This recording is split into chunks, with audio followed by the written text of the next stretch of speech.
April 2014, a small village in Bihar. Social media was maybe 20% of what actually happened, but the real machine was something else entirely.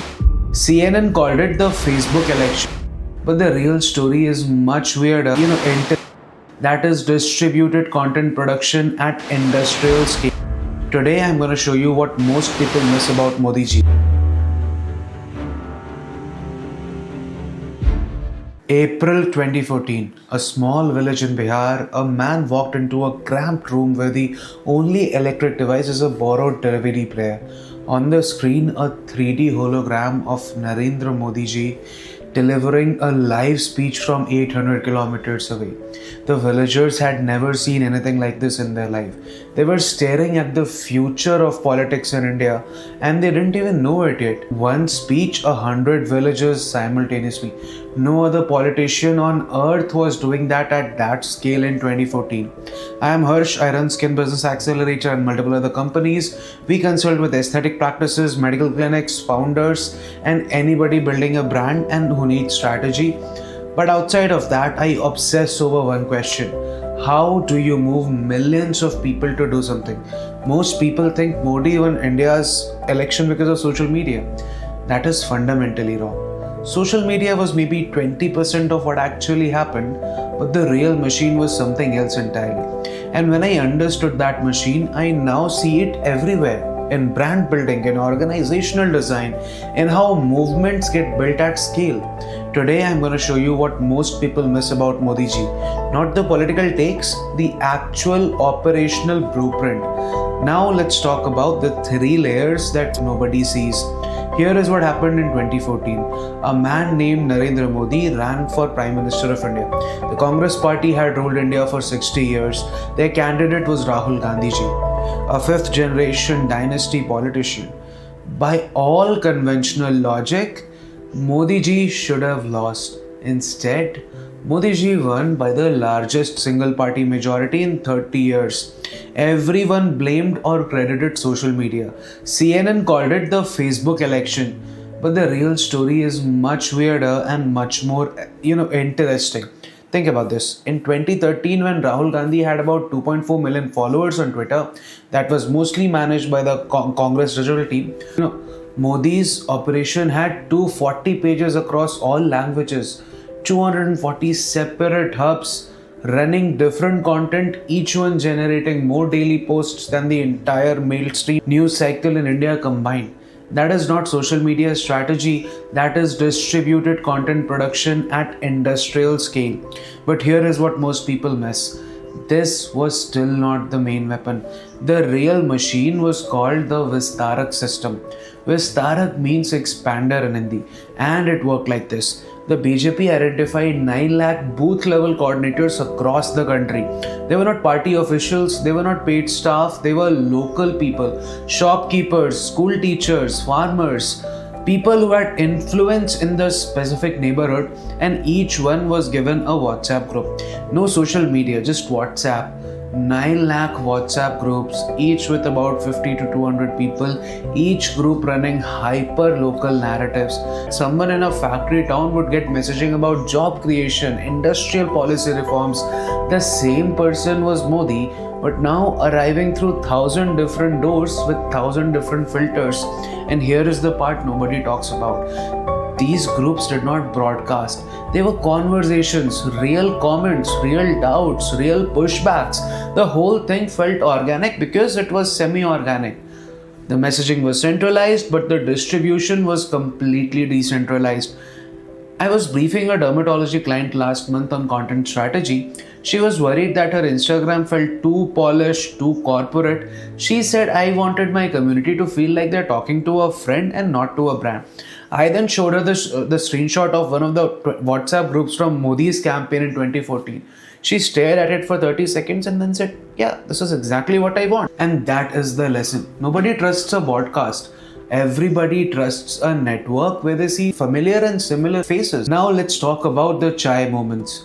This is what I call the biography judo flip. In 2011, Modi ji was Chief Minister of Gujarat. Powerful, effective, but boring to most of India.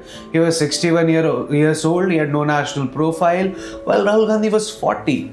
from the family that freed India from the Britishers, a member of India's original political dynasty, and by every measure of power, Modi ji was supposed to lose.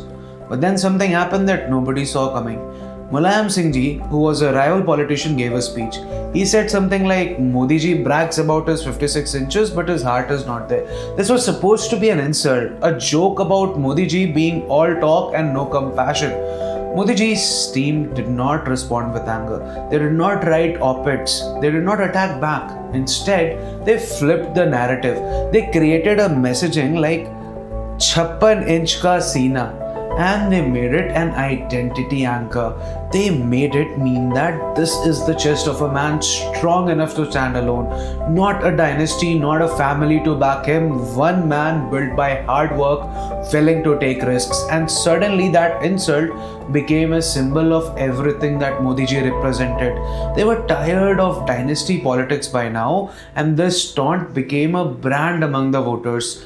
I'm gonna say something that'll annoy political people, but it's true. This is not politics, this is judo. You take what your opponent is throwing at you, you then redirect it. You accelerate it. I read something similar for a cosmetics client last year. A competitor said that she was too young to understand skincare, supposed to be an attack, but she turned it into the skincare without past patterns, and suddenly the inexperience became the authority because she redefined what authority means. And that is the Modi ji pattern. Don't defend the attack, redefine the game so now your weakness is your strength. Now let's talk about the owned media play. This is something that gets almost zero coverage but is very important to understand Modi ji's journey. Man ki baat, that means thoughts from the heart. Modi ji started back in 2014 and has been doing it monthly for over a decade now. Think about what that means. Every month, Modi ji connect to everyone directly. No journalists, no filters, no fact checkers. Just Modi ji talking for 30 minutes straight about whatever he wants. How many political leaders anywhere in the world have ever built something like that? An own media channel that reaches tens of millions of people every single month for 10 years with zero competition from anybody else. That is the part nobody understands about modern communication. The person who controls the microphone controls the narrative. Mainstream media in India was fragmented. Daily channels fought, newspapers disagreed. But Modi ji's channel Man Ki Baat, the WhatsApp groups, the Facebook pages, all of them were unified and it was owned by Modi ji's narrative. The Congress party had much larger media relationships. Veteran journalists were favorable. TV networks that would give them more airtime, but they never built an owned channel. They always dependent on gatekeepers. But by 2014, Modi ji had already decided, I do not need the gatekeepers anymore, I'll build my own. And then comes the hologram innovation. And now let me go back to that village in Bihar. In April 2014, Modi ji had a campaign problem. He needed to be 50 different places on the same night. You can only be in one place at a time, right? So Modi ji's team did something nobody had done at that scale before. They created 3D holograms of Modi ji. Not some cheap gimmick, actual production quality 3D projections. And they deployed them simultaneously across 100 plus villages in the same night. Think about what happens in that small room with the borrowed DVD player. These are people who have never seen a movie in a theater. They've never seen television for many cases. And suddenly, they're standing in front of them is the future Prime Minister as a 3D figure giving a speech directly to them. They don't just hear about Modi ji. They experience Modi ji in their own village at their own place. This was not a tactic, it was a statement. It said, I have resources that you can never empower. I can be anywhere, I can reach you wherever you are. And now this gets misunderstood as technological innovation, but that's surface level. The real innovation was organizational. Modi ji's team had the technical expertise to build the holograms, the relationships with broadcast infrastructure to coordinate simultaneous deployment, the content generation capacity to create 100 plus variations for different areas, the ground local teams to set up projections and manage the crowd. Every part of that is operational excellence. The hologram was just the visible layer. I had a client, a high-end coach in Mumbai. They wanted to scale. They were doing consultations one-to-one on calls which meant that they could only serve so many clients. I told them, think about Modi ji's hologram campaign. How can you become present in 50 places without being there? We built a digital strategy where they created asynchronous video calls personalized by geography and skin type so that her team could actually deploy at all the partner calls and all the partner interviews. The same principle but different medium.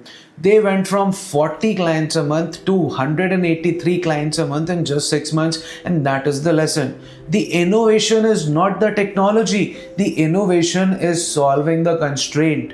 Now let's talk about the ground reality that most people oversee.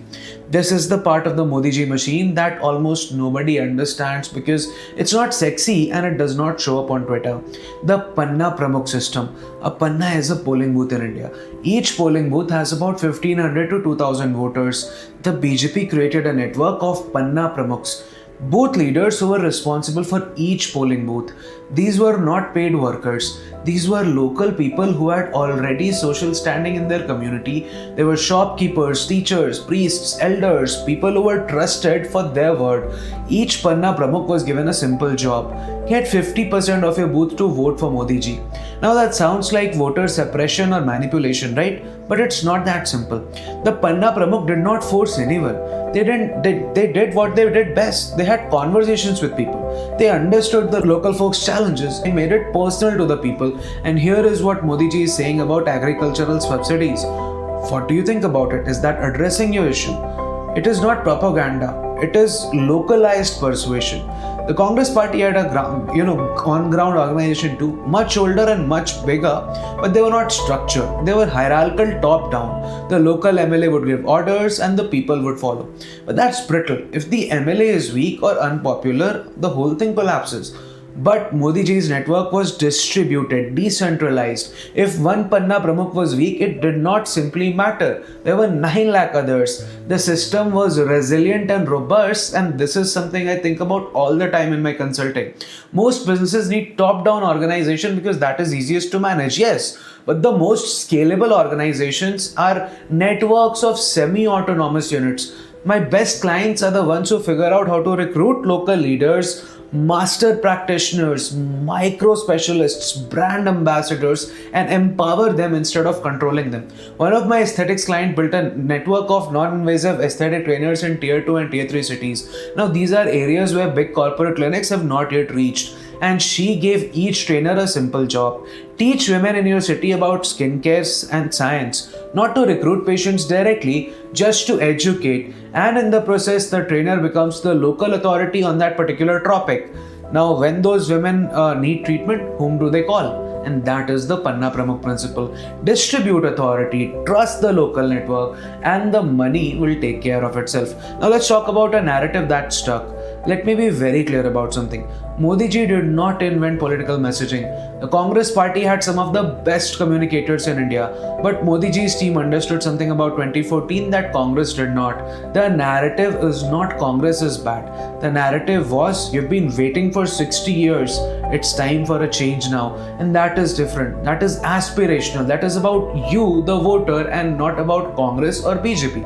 And that story was told everywhere, in WhatsApp groups, in Facebook posts, in Chai Pe Charcha, in hologram rallies, in conversations with booth leaders. The story was the same, the narrative was the same, just the medium and detail changed. And it was a simple story. This is not about dynasty. This is about competence. This is about development. This is about the man who had actually built something, the Gujarat model. And he had already proven to you what was possible. Now, whether that story is true or fair or false, that is not my job to decide. My job is to understand how that story moved people, how that story led to 250 million votes being casted. Now let's talk about what this means. Let me connect this back to what I actually do for a living. When I work with clinic founders, I'm not just building a brand. I'm building a machinery. The machinery has layers. The narrative layer, like why should someone choose you? The distribution layer, how will they hear that narrative? The local layer, who is your Panna Pramukh in each market? And the owned media layer, what channels do you control directly? And most clinic founders skip right to, let's get on Instagram. Instagram is the hologram rally. Yes, fine. That is just 10% of the entire machinery, right? The real work is, who are your booth leaders? What WhatsApp groups can you activate?